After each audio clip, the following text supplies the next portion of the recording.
এখন কিন্তু গ্যাসের উপর থেকে আমলকিগুলো আমি নামিয়ে ঠান্ডা করে নেব। প্রথমে এই যে আমলকিগুলো কিন্তু নামিয়ে এক সাইডে রেখে দেবো ঠান্ডা হওয়ার। এখন কিন্তু ছাড়িয়ে নেবো। এই যে আমলাগুলো দেখো গাটা ফেটে গেছে, এই যে সেদ্ধ হওয়ার পরে ঠান্ডা এনেছে। এখন এই যে এইভাবে কিন্তু কোষগুলো ছাড়িয়ে নেবো। আমলকিগুলো কিন্তু খুব সুন্দর করে এই যে ছাড়িয়ে নিয়েছি। এই সাইডে কিন্তু গ্যাস ধরে। নমস্কার বন্ধুরা, তোমাদের সবাইকে অনেক অনেক স্বাগত জানাই বন্যা রান্নাঘরে। আজকে আমি তোমাদের সঙ্গে শেয়ার করব হচ্ছে আমলকি টক ঝাল মিষ্টি একটা আচার। এটা কিন্তু সর্দি, কাশি, গ্যাস অম্বল দূর করতে কিন্তু সাহায্য করে। আর আমলকি কিন্তু শরীর এবং স্বাস্থ্যের পক্ষে কিন্তু দুটোর জন্যই খুব উপকারী। তো সেটাই কিন্তু বানাবো। এখন কিন্তু অনেকেরই সর্দি বা জ্বর ঠান্ডা হচ্ছে, তো এটা খেলে কিন্তু খুব উপকার। তার জন্য কিন্তু এই যে বাজার থেকে আমলকি নিয়ে এসেছি। এখন কিন্তু বাজারে আমলকি পাওয়া যাচ্ছে। তো এই যে এই সাইজের আমলকিগুলো কিন্তু আমি নিয়েছি। এই যে তো আমলকিগুলো কিন্তু আগের থেকে ধুয়ে পরিষ্কার করে জল ঝরিয়ে রেখে দিয়েছি। তো এখানে আমি নিয়েছি আধা কিলো আমলকি। তোমরা চাইলে আমলকির পরিমাণটা বাড়িয়েও দিতে পারো বা কমিয়েও নিতে পারো। তোমাদের যেমন পরিমাণে বানাবে ঠিক তেমন পরিমাণে কিন্তু দেবে।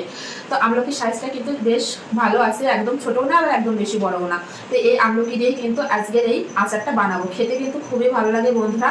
তো প্রথম থেকে শেষ পর্যন্ত ভিডিওটি দেখতে থাকো, আশা করি অনেক অনেক ভালো লাগবে। আর যে সকল বন্ধুরা নতুন আমার চ্যানেলে, ফেসবুক থেকে দেখলে অবশ্যই পেজটি ফলো করবে, আর ইউটিউব থেকে দেখলে অবশ্যই চ্যানেলটি সাবস্ক্রাইব করবে।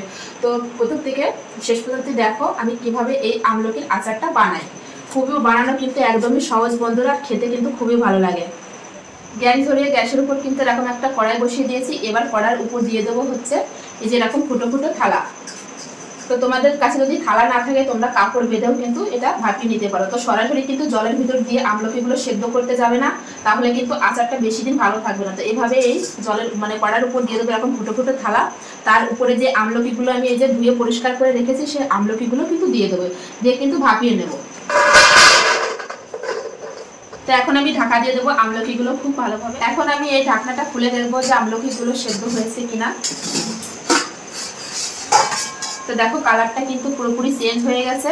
আর আমলকিগুলোও কিন্তু এই যে খুব ভালোভাবে এই যে সেদ্ধ হয়ে গেছে। একদম কিন্তু সেদ্ধ করে গলিয়ে ফেললে হবে না। এই যে তো এখন এই আমলকিগুলো কিন্তু আমি ঠান্ডা করে নেবো। এই দেখো গাগুলো ফেটে গেছে। এই যে এখন কিন্তু গ্যাসের উপর থেকে আমলকিগুলো আমি নামিয়ে ঠান্ডা করে নেবো। প্রথমে এই যে আমলকিগুলো কিন্তু নামিয়ে এক সাইডে রেখে দেবো ঠান্ডা হওয়ার জন্য।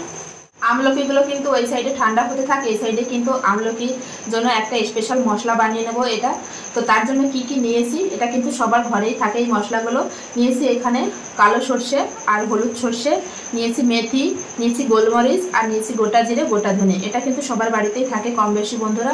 তো আমি ওই যে পরিমাণে আমলকি নিয়েছি সেই পরিমাণ অনুযায়ী কিন্তু আমি মশলাগুলো দিচ্ছি। তোমরা মশলার পরিমাণ কিন্তু কমিয়ে বাড়িয়ে নিতে পারো, তবে যে পরিমাণে নিচ্ছি তার থেকে কিন্তু মেথি আর গোলমরিচের পরিমাণটা কিন্তু একটু কম নিতে হবে।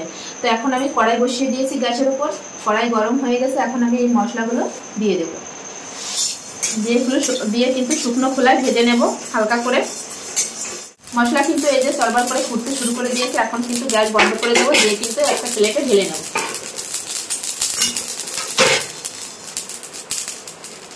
এই যে মশলাগুলো কিন্তু এখন একটু ঠান্ডা করে নেব, নিয়ে কিন্তু শিলনোড়ায় গুঁড়ো করে নেব।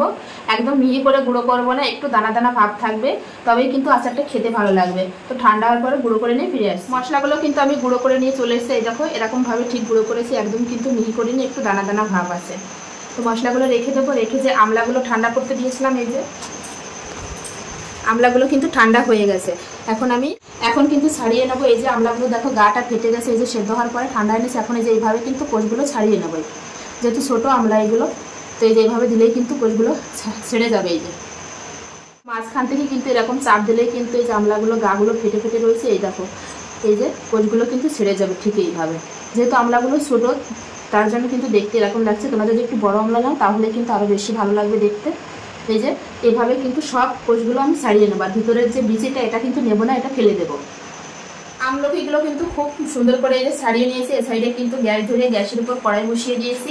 কড়াই গরম হয়ে গেছে। এখন দিয়ে দেবো হচ্ছে সর্ষের তেল। আচারটা অবশ্যই কিন্তু সর্ষের তেলে বানাবে, তাহলে অনেক দিন পর্যন্ত ভালো থাকবে আর খেতেও কিন্তু খুব ভালো লাগবে।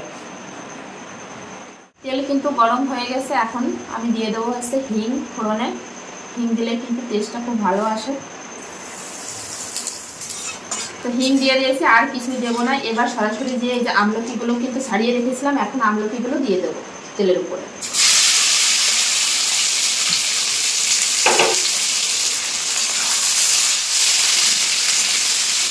এবার এর ভিতর দিয়ে দেবো 1 চামচ হলুদ গুঁড়ো, দিয়ে দেবো হাফ চামচ লবণ। আমি এরপর আগে বিট লবণ দেবো, সেজন্য সাদা লবণটা একটু কম দিলাম। আর এখানে শুকনো লঙ্কা ভেজে আমি গুঁড়ো করে রেখে খুব সুন্দর করে কিন্তু এটা নেড়ে নেব। এবার দিয়ে দেবো এখান থেকে 1 চামচ মশলা, যেটা আমি ভেজে গুঁড়ো করে রেখেছিলাম। তো বাকিটা আরও পরে দেবো।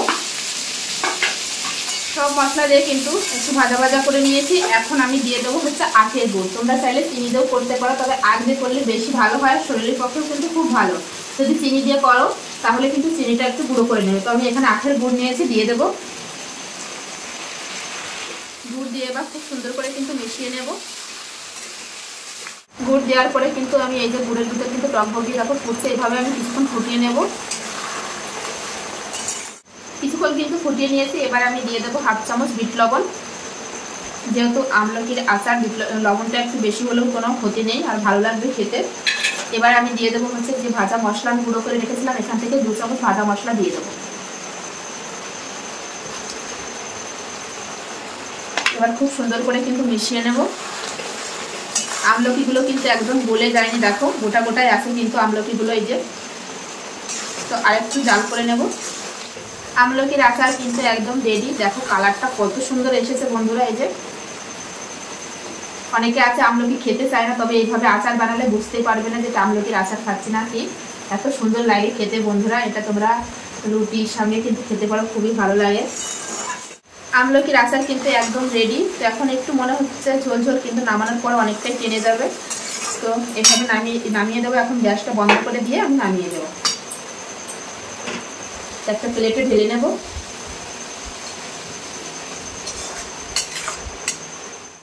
প্লেটে ঢেলে নিয়েছি। এটা কিন্তু পুরোপুরি ঠান্ডা হওয়ার পরে কিন্তু একটা কাঁচের ডিব্বায় আমি রেখে দেবো। তোমরাও কিন্তু বানিয়ে কিন্তু পুরোপুরি ঠান্ডা হওয়ার পরেই তবেই কিন্তু কাঁচের ডিব্বায় রাখবে, তাহলে কিন্তু 1 বছর পর্যন্ত ভালো থাকবে বন্ধুরা, কিছু হবে না। তো কোনো রোদে দেওয়াও লাগবে না। আজকের এই রেসিপি আমলকি টক ঝাল মিষ্টি আচার কেমন লাগলো বন্ধুরা অবশ্যই কমেন্টে জানিয়ে। ভালো লাগলে অবশ্যই লাইক কমেন্ট শেয়ার করে কিন্তু নতুন বন্ধুদের দেখার সুযোগ করে দিও। এরকম নিত্য নতুন ভিডিও দেখতে হলে অবশ্যই বন্যা রান্নাঘর চ্যানেলটি সাবস্ক্রাইব করবে। যারা ফেসবুক থেকে দেখছো তারা পেজটি ফলো করবে। এখন তো বাজারে কম বেশি প্রচুর পরিমাণে কিন্তু আমলকি উঠে গেছে। তো আমলকি থাকতে থাকতে কিন্তু এইভাবে একবার আচার বানিয়ে খেয়ে দেখো, খুবই ভালো লাগে বন্ধুরা। এটা কিন্তু শরীর এবং স্বাস্থ্যের পক্ষে দুটোর জন্যই কিন্তু খুবই ভালো। তো চলো সবাই ভালো থেকো, সুস্থ থেকো। ফিরে আসছি নতুন কোনো রেসিপির সঙ্গে। বাই।